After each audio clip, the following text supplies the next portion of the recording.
Jom kita start.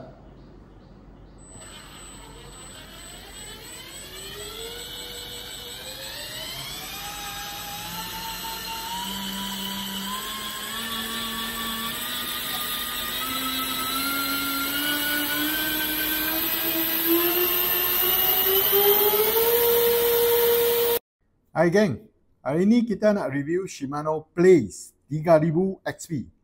XP bermaksud extra power. Shimano Blaze 3000, max dragnya 15 kilo. Beratnya 690 gram. Kelajuannya 150 cm per minit. Dengan winding power 65 kilo. Betul-betul power. Kapasitinya PE4 boleh masuk 400 meter atau PE5 sepanjang 350 meter. Set ini idea untuk e-jigging atau bottom fishing. Reel ini sesuai untuk ladung 1,5 kilo, tiada masalah. Ia dilengkapi dengan fungsi jigging yang canggih untuk memancing yang lebih efektif.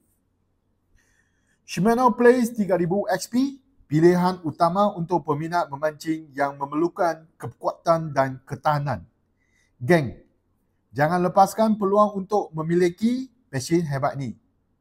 Sila datang kedai kita di Batu Kawan, Pulau Pinang atau PM kita untuk mesin tu.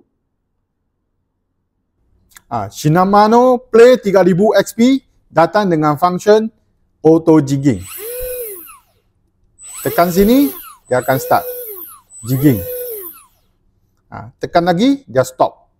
Now, sekarang kita pergi, bila kita nak set up dia, kita tekan sini. Walaupun tali sudah masuk line, tak apa, kita masuk saja. Kita pilih ketiga, select on. Lepas tu dia ada 5 pilihan, 5 setting bagi setting 1, setting 2, setting 3, itu set up original dari Shimano. Yang set number 4 itu set up dari kita. Kita boleh buat customize setting dekat sini. Okay. Lepas tu bila kita sudah set number pilihan nombor 1, select OK. Dan OK. Lepas tu keluar. Lepas tu kita tekan sini. Dia terus shoot. Dia terus start jigging function.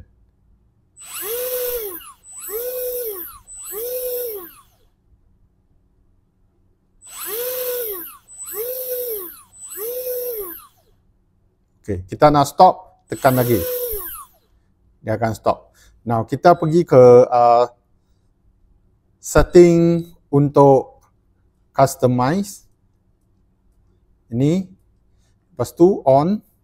Jigging. Kita pilih number 4. Enter. Ini kedua.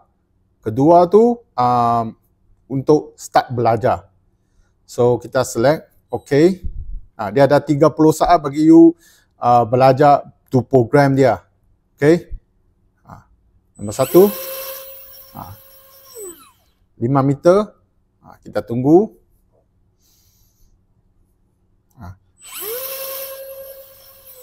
5 meter kita tunggu. Itu 30 saat. So kita ada 13 saat lagi.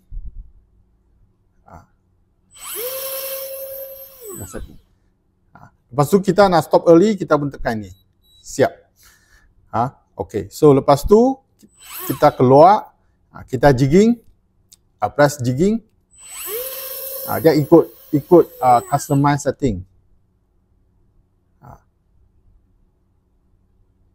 Okay, tadi kita stop kan. Sekarang jigging lagi. Geng, kalau ada apa-apa masalah, boleh PM Ikani Tackle.